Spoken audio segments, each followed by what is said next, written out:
Senas mašiotas. Myslės. Ilgas žiemos vakaras.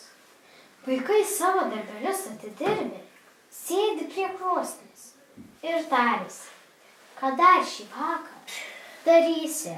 Myslės minsime. Siūlo Jurgutis. Gerai! Noriu, gerai. Pritarė kiti.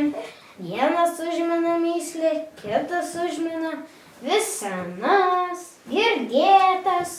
Sumanykime kokią naują. Kalbina Kastukas. Nauja! Šaukė visi. Nutilę galvoja. Aš žinau. Pirmas prabilo Jurgutis. Žemiau už angį šliaužia, aukščiau už paukščius skrajoja. Kas tad yra? Visi galvoja, pagalvoja mena. Tik neįmena. Jurgutį turi pasakyti. Pasakyk. Tai vanduo. Sako.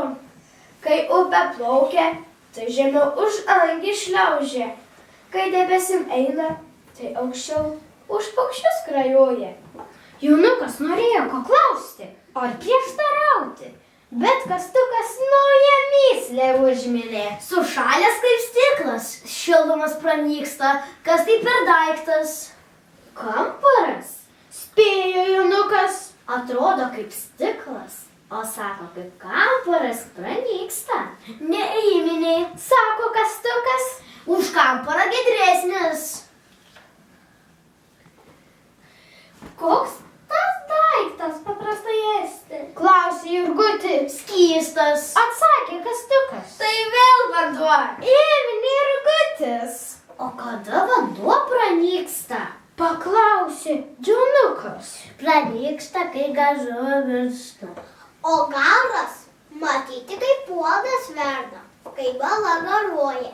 Matyti, kai joje atvėsta, o kol garas šiltas, to iš vandens pakėlęs, tai jo nematyti.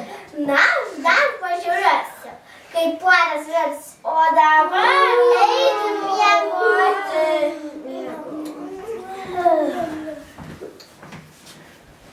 Eikit, vaikučiai, jau metas.